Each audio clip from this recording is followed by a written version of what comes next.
ದರ್ಶನ್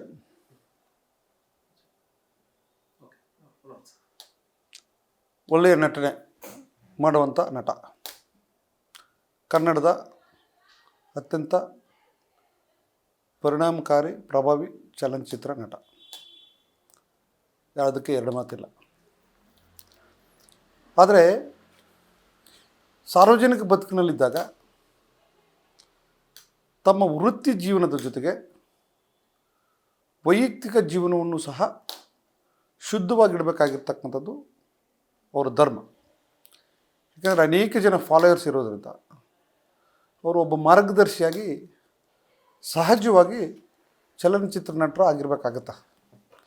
ನಮಗೆ ಈ ರೀತಿ ಅನೇಕ ಉದಾಹರಣೆ ಡಾಕ್ಟರ್ ರಾಜ್ಕುಮಾರ್ ಅವರು, ಅನೇಕ NTR ಅವರು, ನಾಗೇಶ್ವರ ಅವರು, ಅನೇಕ ನಟರುಗಳಿದ್ದಾರೆ. ಅವರ ವೈಯಕ್ತಿಕ ಜೀವನ ಬೇರೆ, ಸಾರ್ವಜನಿಕ ಜೀವನವೂ ಬೇರೆ. ಅವರು ಯಾವತ್ತೂ ಸಹ ವೈಯಕ್ತಿಕ ಮತ್ತು ಸಾರ್ವಜನಿಕ ಜೀವನವನ್ನು ಬೆರೆಸ್ತಾ ಇರಲಿಲ್ಲ ಮತ್ತು ಮೌಲ್ಯಗಳನ್ನು ಎತ್ತಿ ಹಿಡಿತಾ ಇದ್ರು ಸಾರ್ವಜನಿಕ ಬದುಕಲ್ಲಿ. ಸೊ ಆ ಕಾರಣಕ್ಕಾಗಿ ಅನೇಕ ಜನ ಇವ್ರನ್ನ ಫಾಲೋ ಮಾಡ್ತಾ ಇರೋದ್ರಿಂದ ವೈಯಕ್ತಿಕ ಜೀವನ ಮತ್ತು ಸಾರ್ವಜನಿಕ ಜೀವನ ಸಹ ಭಾಳ ಮೌಲ್ಯಯುತವಾಗಿರ್ಬೇಕಾಗ್ತದೆ.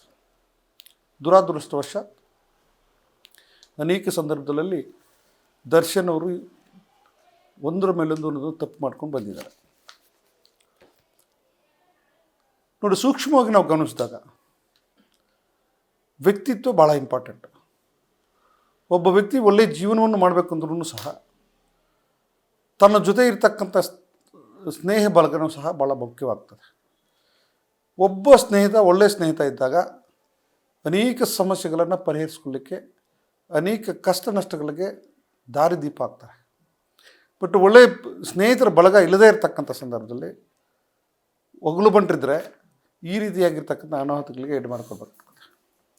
ಯಾಕಂದರೆ ಸ್ನೇಹಿತರ ಪರಿಣಾಮ ಭಾಳಷ್ಟು ಇರ್ತದೆ ನಮ್ಮ ಬದುಕಿನಲ್ಲಿ. ಸೊ ಹಾಗಾಗಿ ಭಾಳ ಗಂಭೀರವಾಗಿ, ಭಾಳ ಪರಿಣಾಮಕಾರಿಯಾಗಿ, ಭಾಳ ನೀಟಾಗಿ ಜೀವನ ಮಾಡಬೇಕಾಗ್ತದೆ. ದುರಾದೃಷ್ಟ ಅಂದರೆ ಬ್ರೂಟಲ್ಲಾಗಿ ಈ ಸ್ವಾಮಿ ಪ್ರಕರಣ, ಇಂಥ ಸ್ವಾಮಿ ರೇಣುಕಾ ಸ್ವಾಮಿ ಪ್ರಕರಣದಲ್ಲಿ ಏನು ಈಗ ಬರ್ತಾ ಇರತಕ್ಕಂಥ ಮಾಹಿತಿ, ಸುದ್ದಿಗಳ ಪ್ರಕಾರ ನಾವು ಗಮನಿಸಿದಾಗ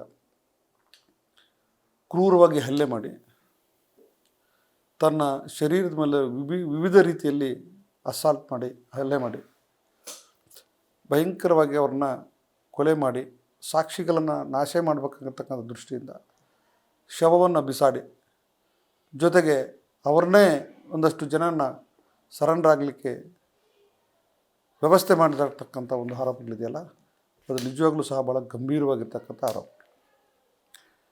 ನನ್ನ ಪ್ರಕಾರವಾಗಿ ಪೊಲೀಸರು ಇಂಚು ಸಹ, ಪ್ರತಿ ಹೆಜ್ಜೆಯಲ್ಲೂ ಸಹ ಅರ್ಥಪೂರ್ಣವಾಗಿರ್ತಕ್ಕಂಥ ಒಂದು ಇನ್ವೆಸ್ಟಿಗೇಷನನ್ನು ಮಾಡ್ತಾಯಿದ್ದೆ ಅಂತ ತಪ್ಪಾಗಲಾರ್ದು. ಯಾಕಂದರೆ ಗಿರೀಶ್ ಅವರು ಮತ್ತು ಚೇತನ್ ಅವರು ಒಳ್ಳೆಯ ಆಫೀಸರ್ಸ್ ಅಂತ ಹೆಸರು ಮಾಡಿರ್ತಕ್ಕಂಥವ್ರು, ಮತ್ತು ನನಗೆ ವೈಯಕ್ತಿಕವಾಗಿ ಗೊತ್ತಿರ್ತಕ್ಕಂಥವ್ರು. ದರ್ಶನ್ ಅವರು ಸಹ ಅನೇಕ ಸಂದರ್ಭದಲ್ಲಿ ಕೆಲವು ವಿಚಾರಗಳಲ್ಲಿ ರೋಲ್ ಮಾಡೆಲ್ ಆಗಿರ್ತಕ್ಕಂಥದ್ದು ಸಹ ನಾವು ಮಾಧ್ಯಮಗಳ ಮುಖಾಂತರ ಕೇಳಿ ಬಂದಿದ್ವಿ. ಆದರೆ ದುರಾದೃಷ್ಟವಶಾತ್ ಒಬ್ಬ ಅಮಾಯಕ ಬಡ ಹುಡುಗನನ್ನು ಯಾವುದೋ ತನ್ನ ವೈಯಕ್ತಿಕ ಕಾರಣಕ್ಕಾಗಿ ಒಂದಷ್ಟು ಸ್ನೇಹಿತರೊಂದಿಗೆ ಸೇರಿ ಅವರನ್ನು ಅಪಹರಣ ಮಾಡಿಕೊಂಡು ಒಂದು ಬೆಂಗಳೂರಿನಂಥ ಸ್ಥಳಕ್ಕೆ ಬಂದು ಒಂದು ಕೂಡಾಕಿ ಚಿತ್ರಹಿಂಸೆಗಳನ್ನು ಕೊಟ್ಟು ಮಾರಣಾಂತಿಕ ಹಲ್ಲೆ ಮಾಡಿ, ಅವರನ್ನು ಕೊಲೆ ಮಾಡಿ ಬಿಸಾಕಿ, ಸಾಕ್ಷಿಗಳನ್ನು ನಾಶ ಮಾಡಿ, ಇವರನ್ನು ಈ ಅಪರಾಧ ಮಾಡಿದಾರಲ್ಲ, ಅದು ಯಾರನ್ನೂ ಸಹ ಕ್ಷಮಿಸೋಕ್ಕಾಗದೇ ಇರತಕ್ಕಂಥ ಒಂದು ಬಹುದೊಡ್ಡ ಅಪರಾಧ. ಈ ತನಿಖೆ ಹಿಂಗೆ ಮುಂದುವರೆದಿದ್ದೆ ಆದಲ್ಲಿ ಗಂಭೀರ ಪ್ರಕರಣ ಅಂತ ಪರಿಗಣಿಸಿ ಇದರಲ್ಲಿ ಜೀವಾವಧಿ ಶಿಕ್ಷೆ ಕೊಡ್ಬೋದು,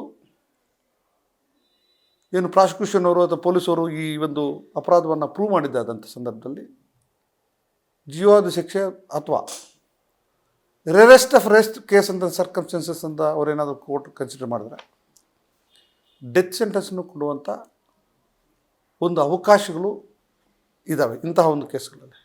ಯಾಕಂದ್ರೆ ನಾವು ಗಮನಿಸಿದ್ದೀವಿ, ರೇರೆಸ್ಟ್ ಆಫ್ ರೇರ್ ಕೇಸ್ ಅಂತ ಯಾವಾಗ ಕನ್ಸಿಡರ್ ಮಾಡ್ತಾರಂದರೆ ಅಕ್ರೂರತ್ವ ಮೋಟಿವ್ ಜೊತೆಗೆ, ಯಾಕಂದರೆ ಮೋಟಿವ್ ಇದರಲ್ಲಿ ಎಸ್ಟಾಬ್ಲಿಷ್ ಮಾಡುವಂಥ ಪ್ರಯತ್ನ ಮಾಡ್ತಾಯಿದ್ದಾರೆ. ಆಮೇಲೆ ಅಕ್ರೂರತ್ವವನ್ನು ಇವರು ಎಸ್ಟಾಬ್ಲಿಷ್ ಮಾಡಿದರೆ ಏನು CCTV ಫುಟೇಜಸಲ್ಲಿ ಇವರ ಆ್ಯಕ್ಟ್ ಎಲ್ಲ ರೆಕಾರ್ಡ್ ಆಗಿದೆ ಅಂತಕ್ಕಂಥ ವಿಚಾರಗಳು ಕೇಳಿ ಬರ್ತಾ ಇದ್ದಾವೆ ಮಾಧ್ಯಮಗಳ ಮುಖಾಂತರ, ಅಥವಾ ಕೆಲವು ವ್ಯಕ್ತಿಗಳು ಈ ವಿಚಾರವನ್ನು ನೋಡಿದ್ದಾರೆ. ಜೊತೆಗೆ ಇನ್ನು ಪೋಸ್ಟ್ಮಾರ್ಟಮ್ ರಿಪೋರ್ಟ್ ಗಮನಿಸಿದಾಗ ಇವರ ಹೇಳಿಕೆಗಳು ಪೋಸ್ಟ್ಮಾರ್ಟಮಲ್ಲಿರ್ತಕ್ಕಂಥ ಗಾಯಗಳ ಗುರುತುಗಳು ಹೋಲಿಕೆ ಆಗ್ತಾ ಇರೋದರಿಂದ ಇದು ಬಹಳ ಕ್ರೂರವಾಗಿ, ವಿಕೃತವಾಗಿ, ಬಹಳ ಗಂಭೀರವಾಗಿ ಈ ಒಂದು ಮರ್ಡರನ್ನು ಉದ್ದೇಶಪೂರ್ವಕವಾಗಿ ಮಾಡಿರ್ತಕ್ಕಂಥದ್ದು ಮೇಲ್ನೋಟಕ್ಕೆ ಸಾಬೀತಾಗ್ತಕ್ಕಂಥ ಒಂದು ಎಲ್ಲ ಅವಕಾಶಗಳು ಸಹ ಇವತ್ತಿನ ಹೇಳಿಕೆಗಳ ಮುಖಾಂತರ ನಮ್ಗೆ ಕಂಡು ಬರ್ತವೆ. ಒಂದು ಈ ಮೆರಿಟ್ಸ್ ಮೇಲೆ ಅಥವಾ ಪ್ರೇಮಾ ಫೆಸಿ ಮೇಲೆ ನಾವು ಅವರು ಈ ರೀತಿಯಾಗಿರ್ತಕ್ಕಂಥ ಚಿಂತನೆ ಮಾಡಿದಾಗ ಇವರಿಗೆ ಸದ್ಯಕ್ಕೆ ಜಾಮೀನು ಸಿಕ್ಕುವಂಥದ್ದು ಬಹಳ ಕಡಿಮೆ ಸಾಧ್ಯತೆಗಳಿದ್ದಾವೆ. ಕಡಿಮೆ ಸಾಧ್ಯತೆಯೇ ಇಲ್ಲ ಅಂತ ಹೇಳ್ಬೋದು. ಆದರೆ ಟೆಕ್ನಿಕಾಲಿಟೀಸನ್ನು ನಾವು ಗಮನಿಸಬೇಕಾಗ್ತದೆ. ಹುಡುಗನ ಕಿಡ್ನಾಪ್ ಮಾಡಿರ್ತಕ್ಕಂಥದ್ದು ಚಿತ್ರದುರ್ಗದಲ್ಲಿ, ಆ ಇನ್ಸಿಡೆಂಟ್ ಇಲ್ಲಿ ಹಲ್ಲೆ ಮಾಡಿರ್ತಕ್ಕಂಥದ್ದು ಮತ್ತು ಮರ್ಡರ್ ಮಾಡಿರ್ತಕ್ಕಂಥದ್ದು ಮತ್ತೊಂದು ಪ್ಲೇಸಲ್ಲಿ, ಬಿಸಾಡಿರ್ತಕ್ಕಂಥದ್ದು ಬೇರೆ ಪ್ಲೇಸಲ್ಲಿ. ಅಂದರೆ ಒಂದೇ ಒಂದು ಇನ್ಸಿಡೆಂಟನ್ನು ಬೇರೆ ಬೇರೆ ಸ್ಥಳಗಳಲ್ಲಿ ಬೇರೆ ಬೇರೆ ಜ್ಯೂರಿಸ್ಡಿಕ್ಷನಲ್ಲಿ ಆಗಿರ್ತಕ್ಕಂಥದ್ದನ್ನು ಕಾಣ್ಬೋದು. ವಿಶೇಷವಾಗಿ ಈ ಕೇಸಲ್ಲಿ ಅಂದರೆ ಯಾವ ಜ್ಯೂರಿಸ್ಡಿಕ್ಷನಲ್ಲಿ ಈ ಕೇಸನ್ನು ಯಾವ ಇನ್ವೆಸ್ಟಿಗೇಟಿಂಗ್ ಆಫೀಸರ್ ಮಾಡಬೇಕು? ಇಲ್ಲ ಚಿತ್ರದುರ್ಗ ಕಿಡ್ನಾಪ್ ಮಾಡಿರ್ತಕ್ಕಂಥ 364ಗೆ 336ಗೆ ಅಲ್ಲಿ ಇನ್ವೆಸ್ಟಿಗೇಷನ್ ಮಾಡಬೇಕಾ? ಮರ್ಡರ್ ಮಾಡಿರ್ತಕ್ಕಂಥ ಪ್ಲೇಸಲ್ಲಿ ಇರ್ತಕ್ಕಂಥ ಜ್ಯೂರಿಸ್ಡಿಕ್ಷನ್ ಪೊಲೀಸವರು ಇನ್ವೆಸ್ಟಿಗೇಷನ್ ಮಾಡಬೇಕಾ? ಅಥವಾ ಮರ್ಡರ್ ಮಾಡಿ ಬಿಸಾಕಿರ್ತಕ್ಕಂಥ ಪ್ಲೇಸಲ್ಲಿ ಆಗಿರ್ತಕ್ಕಂಥ ಇನ್ವೆಸ್ಟಿಗೇಷನ್ ಆಫೀಸರ್ ಮಾಡಬೇಕಂತಕ್ಕಂಥ ಒಂದು ಜಿಜ್ಞಾಸೆ ಸಹಜವಾಗಿ ಲೀಗಲ್ ಕ್ವಶನ್ಸನ್ನು ಇದರಲ್ಲಿ ಇಂಪ್ಲಿಕೇಟ್ ಆಗಿ ಐ ಥಿಂಕ್ ಇಲ್ಲಿವರೆಗೂ ಈ ವಿಚಾರದಲ್ಲಿ ಯಾರನ್ನೂ ಸಹ ಪ್ರಸ್ತಾಪ ಮಾಡೋಂಗಿಲ್ಲ. ಸೊ ಇಂಥದನ್ನು ನಾವು ಗಂಭೀರವಾಗಿ ಗಮನಿಸಿದಾಗ ಈ ಟೆಕ್ನಿಕಾಲಿಟೀಸ್ ಮೇಲೆ ಸಾಕಷ್ಟು ಸಂದರ್ಭದಲ್ಲಿ ಸುಪ್ರೀಂ ಕೋರ್ಟ್ವರೆಗೂ ಅನೇಕ ವಿಧಾನಗಳು ಟೆಕ್ನಿಕಾಲಿಟೀಸ್ ಸಂದರ್ಭದಲ್ಲಿ ಖುಲಾಸೆ ಆಗಿರ್ತಕ್ಕಂಥ ಸಂದರ್ಭಗಳು ಇದ್ದಾವೆ. ಇನ್ವೆಸ್ಟಿಗೇಷನ್ ಆಫೀಸರ್ಸು ಸ್ವಲ್ಪ ಅವರು ಮೈಮರೆತರೂ ಸಹ ಪ್ರೊಸೀಜರಲ್ ಕಂಡಕ್ಟ್ ಮಾಡೋದ್ರಲ್ಲಿ, ಪ್ರೊಸೀಜರ್ ಫಾಲೋ ಮಾಡೋದ್ರಲ್ಲಿ ಅಥವಾ ಇರ್ರೆಗ್ಯುಲಾರಿಟೀಸ್ ಏನಾದರೂ ಸ್ವಲ್ಪ ಅವರು ಇದು ಮಾಡಿದ್ರೂ ಸಹ ಈ ಅಪರಾಧಿಗಳು ತಪ್ಪಿಸ್ಕೊಳ್ಳುವಂಥ ಸಾಧ್ಯತೆಗಳು ಜಾಸ್ತಿ ಇರ್ತವೆ. ಸೊ ಹಾಗಾಗಿ ಟೆಕ್ನಿಕಲ್ ಆಗಿ ಯಾವ ಕಾರಣಕ್ಕೂ ಸಹ ಭಾಳ ಗಂಭೀರವಾಗಿ ಪ್ರೊಸೀಜರ್ ಪ್ರಕಾರವಾಗಿ ತನಿಖೆಯನ್ನು ಮಾಡಬೇಕು ಮತ್ತು ಚಾರ್ಜ್ ಶೀಟನ್ನು ಫೈಲ್ ಮಾಡಬೇಕಾಗ್ತದೆ. ಅದರಲ್ಲೇನಾದರೂ ವಿಫಲ ಆಗಿದ್ದಾರೆ ಅಂದರೆ ಈಗ ಕೆಲವು ಮಾತುಗಳು ಕೇಳಿಬರ್ತದೆ. ಅನೇಕ ಜನ ಪ್ರಭಾವಿಗಳು ಇದರಲ್ಲಿ ಇನ್ವಾಲ್ವ್ ಆಗ್ತಾ ಇದ್ದಾರೆ, ಅನೇಕ ಜನ ರಾಜಕಾರಣಿಗಳು ಒಂದಷ್ಟು ಒತ್ತಡಗಳನ್ನು ತರ್ತಾ ಇದ್ದಾರೆ. ಯಾರು ತರ್ತಾ ಇದ್ದಾರೆ, ಯಾರು ಮಾಡ್ತಾ ಇದ್ದಾರೆ ಅನ್ನತಕ್ಕಂಥ ನಮ್ಗೆ ಬೇಕಾಗಿಲ್ಲ. ಬಟ್ ಒಂದು ಈ ರೀತಿಯಾಗಿರ್ತಕ್ಕಂಥ ಮಾಧ್ಯಮಗಳಲ್ಲಿ ಈ ರೀತಿಯಾಗಿರ್ತಕ್ಕಂಥ ಹೇಳಿಕೆಗಳು ಬರ್ತಾಯಿದೆ.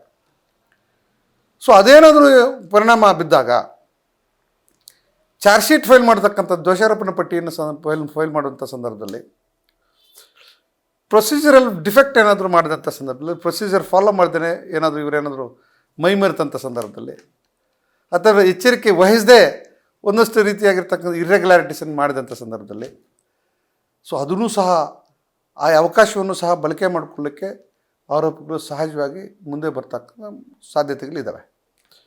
ಸೊ ಹಾಗಾಗಿ ನನ್ನ ಪ್ರಕಾರ ಮೋಸ್ಟ್ಲಿ ಇವರೆಲ್ಲ ಭಾಳ ಪ್ರೊಸೀಜರಲ್ ಪ್ರಕಾರವಾಗಿ ಇನ್ವೆಸ್ಟಿಗೇಷನ್ ಮಾಡ್ತಾ ಇದ್ದಾರೆ ಅಂತಕ್ಕಂಥ ಭಾವನೆ ನನಗನ್ನಿಸಿದೆ ಇಲ್ಲಿವರೆಗೂ. ಮತ್ತು ಮುಂದೆ ಹಾಗಂತ ನನಗೆ ಗೊತ್ತಿಲ್ಲ. ಯಾಕಂದ್ರೆ ನಮ್ಗೆ ಗೊತ್ತಾಗ್ತದೆ, ನಮಗೆ ಅನೇಕ ಕೇಸ್ಗಳಲ್ಲಿ ಏನು ಪೊಲೀಸರು ತಪ್ಪುಗಳು ಮಾಡಿರ್ತಾರೆ ಅಂತಕ್ಕಂಥ ವಿಚಾರಗಳು ಸಹ ನಮ್ಗೆ ಗೊತ್ತಾಗ್ತದೆ.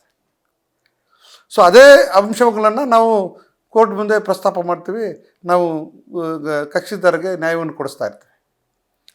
ಆದರೆ ನ್ಯಾಯವನ್ನು ಕೊಡಿಸುವಂಥದ್ದು ಬೇರೆ ವಿಚಾರ, ನ್ಯಾಯ ಕೊಡುವಂಥದ್ದು ಬೇರೆ ವಿಚಾರ ಆಗೋಗ್ಬಿಡ್ತದೆ. ಒಂದು ಸ್ಟ್ರಿಕ್ಟ್ ಇಂಪ್ಲಿಮೆಂಟೇಷನ್ ಆಫ್ ಲಾ ಇದ್ದಾಗ, ರೂಲ್ ಮೈಂಡೆಡ್ ಮೈಂಡ್ಸೆಟ್ಸ್ ಆಫ್ ಜಡ್ಜಸ್ ಇದ್ದಾಗ ಸಹಜವಾಗಿ ಟೆಕ್ನಿಕಾಲಿಟೀಸ್ ಮೇಲೆ ನೋಡ್ತಾರೆ. ರೂಲ್ ಮೈಂಡೆಡ್ ಇಲ್ಲದೆ ಹ್ಯೂಮನ್ ಕನ್ಸಿಡ್ರೇಷನ್ ಮೇಲೆ ನಾವು ಇಶ್ಯೂ ಮಾಡಿ ತಗೋಬೇಕು ಅಂತಕ್ಕಂಥ ಮೈಂಡ್ಸೆಟ್ ಇರ್ತಕ್ಕಂಥ ಜಡ್ಜಸ್ಸು ಕೆಲವೊಂದು ಜನ ಇರ್ತಾರೆ. ಯಾಕಂದರೆ ಜಡ್ಜಸ್ಸೂ ಸಹ ಅವರು ಮನುಷ್ಯರೇ, ಅವರನ್ನು ಮನುಷ್ಯರನ್ನು ಮೀರಿ ಜೀವನ ಮಾಡುವಂಥವ್ರೇನಲ್ಲ. ಎಲ್ಲ ಕಾನೂನುಗಳು ಸಹ ಮಾನವೀಯತೆ ದೃಷ್ಟಿಯಲ್ಲೇ, ಮಾನವೀಯತೆ ಆಧಾರದ ಮೇಲೆ ಇವತ್ತಿನ ದಿವಸ ನಮ್ಮ ದೇಶದಲ್ಲಿ ಇರ್ತಕ್ಕಂಥ 4800 ಕಾನೂನುಗಳು ಇರ್ತಕ್ಕಂಥದ್ದು. ಬಟ್ ಅದನ್ನು ಅನೇಕ ಸಂದರ್ಭದಲ್ಲಿ ಸುಪ್ರೀಂ ಕೋರ್ಟರು ಅದನ್ನು ಪ್ರಸ್ತಾಪ ಮಾಡ್ತಾರೆ. ಸೊ ಹಾಗಾಗಿ ನಾವು ಕಾನೂನುಗಳನ್ನು ವ್ಯಾಖ್ಯಾನ ಮಾಡುವಂಥ ಸಂದರ್ಭದಲ್ಲಿ ಯಾವ ರೀತಿಯ ತಿರುವನ್ನು ಸಹ ಪಡ್ಕೊಳ್ಳುವಂಥ ಸಾಧ್ಯತೆಗಳು ಇರ್ತವೆ. ಸೊ ಹಾಗಾಗಿ ಟೆಕ್ನಿಕಾಲಿಟೀಸನ್ನು ಉಪಯೋಗಿಸ್ಕೊಂಡು ಅನೇಕ ಸಂದರ್ಭದಲ್ಲಿ ಆರೋಪಗಳು ಆಚೆ ಬರುವಂಥ ಸಾಧ್ಯತೆಗಳು ಇದ್ದಾವೆ. ಅದರಲ್ಲಿ ಅವರೇನಾದ್ರು ಇನ್ವೆಸ್ಟಿಗೇಷನ್ನ ಮೈಮತ್ರೆ ಅಥವಾ ರೂಲ್ ಕಾನೂನುಬದ್ಧವಾಗಿ ಇನ್ವೆಸ್ಟಿಗೇಷನ್ ಮಾಡಲಿಲ್ಲ ಅಂದರೆ ಆ ಸಂದರ್ಭಗಳನ್ನು ಉಪಯೋಗಿಸ್ಕೊಳ್ಳೋದಿಲ್ಲ ಅಂತ ಹೇಳೋಕ್ಕಾಗೋದಿಲ್ಲ. ಸೊ ಹಾಗಾಗಿ ಆನ್ ಮೆರಿಟ್ಸ್ ಈ ಸದ್ಯದ ಪರಿಸ್ಥಿತಿಯಲ್ಲಿ ಈ ಒಂದು ಆರೋಪಗಳನ್ನು ಗಮನಿಸಿದಾಗ, ನಾನೇನು FIR ನೋಡಿಲ್ಲ ಅಥವಾ ಇವು ಹೇಳಿಕೆಗಳು ಬರ್ತಾ ಇರತಕ್ಕಂಥ ಆಧಾರದ ಮೇಲೆ ನಾನು ಹೇಳ್ತಾ ಇದ್ದೀನಿ. ಸದ್ಯದ ಪರಿಸ್ಥಿತಿಯಲ್ಲಿ ಜಾಮೀನಿಗೆ ಸಿಗುವಂಥದ್ದು ಭಾಳ ಕಡಿಮೆ ಸಾಧ್ಯತೆಗಳಿಲ್ಲ. ಜಾಮೀನು ಸಿಗುವಂಥ ಸಾಧ್ಯತೆಗಳು ಈ ಸದ್ಯಕ್ಕೆ ಅಕ್ಯೂಸ್ ನಂಬರ್ 2 ದರ್ಶನ್ಗೆ ಇಲ್ಲ. ಅದು ಭಾಳ ಸ್ಪಷ್ಟವಾಗಿ ಹೇಳಲಿಕ್ಕೆ ಬಯಸ್ತೇನೆ. ಇನ್ಸೋಫಾರ್ ಕೆಲವು ಅಕ್ಯೂಸ್ಡ್ಗಳಿಗೆ ಅವರು ಗ್ರಾವಿಟಿ ಆಫ್ ಅಫೆನ್ಸ್ ಅಂತಾರೆ. ಗ್ರಾವಿಟಿ ಆಫ್ ಅಫೆನ್ಸ್ ಅಂದರೆ ಈ ಅಫೆನ್ಸ್ಗಳಲ್ಲಿ ಯಾರು ಹೊಡೆದಿದ್ದಾರೆ, ಕಿಡ್ನಾಪ್ ಮಾಡಿದ್ದಾರೆ, ಬ್ರೂಟಲ್ಲಾಗಿ ಅವ್ರನ್ನ ಹಲ್ಲೆ ಮಾಡಿದ್ದಾರೆ, ಮಾರಣಾಂತಿಕ ಹಲ್ಲೆ ಮಾಡಿದ್ದಾರೆ, ಹತ್ಯೆ ಮಾಡಿದ್ದಾರೆ, ಈ ಒಂದು ಕ್ರಿಯೆಯಲ್ಲಿ ಭಾಗಿಯಾಗಿರ್ತಕ್ಕಂಥ ಅಕ್ಯೂಸ್ಡ್ಗಳು ಬಿಟ್ಟು ಗೊತ್ತಿಲ್ಲದೆ, ಈಗ ಡ್ರೈವರ್ಗಳಿರ್ಬೋದು, ಗೊತ್ತಿಲ್ಲದೆ ಅಥವಾ ಇದರ ಪರಿಣಾಮ ಗೊತ್ತಿಲ್ಲದೆ ಆ ಒಂದು ಅಫೆನ್ಸಲ್ಲಿ ಭಾಗಿಗಳಾಗಿದ್ದಂಥವ್ರಿಗೆ ಅವ್ರಿಗೆ ಸಾಧ್ಯತೆಗಳಿದ್ದಾವೆ ಜಾಮೀನು. ಇವನ್ ಈ ಸ್ಟೇಜಲ್ಲೂ ಸಹ ಅವ್ರಿಗೆ ಜಾಮೀನಿಗೆ ಹಾಕಿದ್ರೆ ಕೊಡುವಂಥ ಸಾಧ್ಯತೆಗಳಿದ್ದಾವೆ. ಯಾಕಂದರೆ ಈಗ ಯಾರೋ ಒಂದು ಟ್ಯಾಕ್ಸಿ ಡ್ರೈವರ್ ಇರ್ತಾರೆ, ನಮಗೇನು ಗೊತ್ತಿರೋಲ್ಲ, ತಗೊಂಬಂದು ಅಲ್ಲಿ ಡ್ರಾಪ್ ಮಾಡಿದ್ದು ಹೇಳ್ತಿದ್ದಾರೆ. ಅಂಥವನ್ನ ಅವರು what sin he has committed? It's only for the purpose of conducting the investigation. ಅವ್ರಿಗೆ ಕೊರಾಬರೇಟಿವ್ ಎವಿಡೆನ್ಸ್ ಸಿಗಲಿ ಅಂತ ಹೇಳ್ಬಿಟ್ಟು ಅವ್ರು ಅರೆಸ್ಟ್ ಮಾಡಿಬಿಟ್ಟು ಅವ್ರು ಹೇಳಿಕೆಯನ್ನು ಪಡ್ಕೋಬೋದು. ಬಟ್ ಅವ್ರದ್ದು ಪಾರ್ಟ್ ಏನಿರ್ತದೆ ಇದರಲ್ಲಿ? Then again it will come 120B common intention. ಅವರಲ್ಲಿ ಏನಿರ್ತದೆ, ಮರ್ಡರ್ ಮಾಡಬೇಕು ಅಂತಕ್ಕಂಥ ಕಾಮನ್ ಇಂಟೆನ್ಷನ್ ಅವ್ರಿಗಿರಲ್ಲ. ಸೊ ಅಂಥವರು ಗೊತ್ತಿಲ್ಲದೆ ಇದರಲ್ಲಿ ಸಿಕ್ಕಾಕೊಂಡಿರ್ತಕ್ಕಂಥ ಒಂದು 10 ಜನ ಇದ್ದಾರೆ. ಅವ್ರಿಗೂ ಸಹ ಜಾಮೀನು ಸಿಗುವಂಥ ಸಾಧ್ಯತೆಗಳಿದ್ದಾವೆ. ಬಟ್ ಯಾರು ಈ ಹತ್ಯೆಯಲ್ಲಿ, ಈ ಕಿಡ್ನಾಪಲ್ಲಿ ಉದ್ದೇಶಪೂರ್ವಕವಾಗಿ ಬ್ರೂಟಲ್ಲಾಗಿ ಮಾರಣಾಂತಿಕ ಹಲ್ಲೆ ಮಾಡಿ ಸಾಯಿಸಿದ್ದಾರೆ, ಅಂಥವ್ರಿಗೆ ಜಾಮೀನು ಸಿಗೋದು ಕಷ್ಟ. ಸೊ ಹಾಗಾಗಿ ದರ್ಶನ್ ಅವರಿಗೆ ಈ ಸದ್ಯದ ಮಟ್ಟಿಗೆ ಈ ಕೇಸಲ್ಲಿ ಜಾಮೀನು ಸಿಗುವಂಥದ್ದು ಸಾಧ್ಯತೆಗಳು ಭಾಳ ಕಡಿಮೆ, ವಿರಳ. ನ್ಯೂಸ್ ಫಸ್ಟ್, ನಿರ್ಭೀತಿಯಿಂದ ನಿಮ್ಮ ಪರವಾಗಿ.